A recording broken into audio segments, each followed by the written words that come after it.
मेरो चाहिँ नेपाल लाइफ इन्सुरेन्समा बिमा गरेको पहिलो पटक मात्र, दोस्रो पटकको बिमा गरेको छैन। त्यो पैसा फिर्ता पाइन्छ कि नै? घरको समस्याले गर्दाखेरि अरू किस्ता तिर्न नसक्ने अवस्था भएर सोधेको। म्याम भनिदिनुहोस् न, दोस्रो किस्तादेखि पैसा दिएकै छैन, पहिलो किस्ता मात्रै बुझाएको भन्नुभएको रहेछ। जीवन बिमा किन गर्ने, के का लागि गर्ने, कति हदसम्म गर्ने, यो सम्पूर्ण कुराहरू चाहिँ हामीले जीवन बिमा गर्नुभन्दा अगावै नै प्लान गर्नु एकदमै जरुरी छ।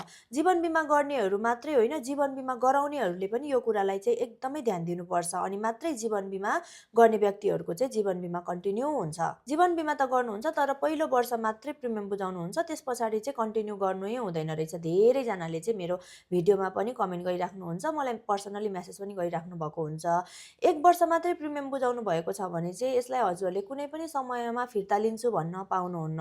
आजभन्दा 5-6 वर्ष अगाडि जीवन बिमा स्टार्ट गर्नुभएकोहरूले चाहिँ 2 वर्ष बुझाउनु भएको छ भने पनि चुक्ता पुँजी बराबरको रकम पछि लिन पाइन्छ।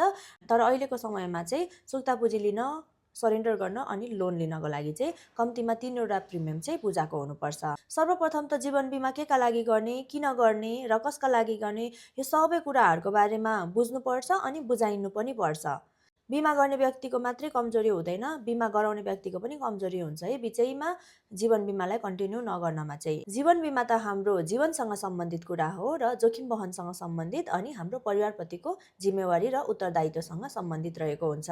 त्यसैले जीवन बिमा गर्नुभन्दा अगाडि चाहिँ फाइनेन्सियल प्लान गर्न अति नै जरुरी छ। कतिजनाले चाहिँ फाइनेन्सियल प्लान नगरिकन हजुरहरूको जीवन बिमा गराइदिनुहुन्छ अनि भोलिको दिनमा चाहिँ कन्टिन्यू गर्नको लागि चाहिँ धेरै गाह्रो भइरहेको हुन्छ।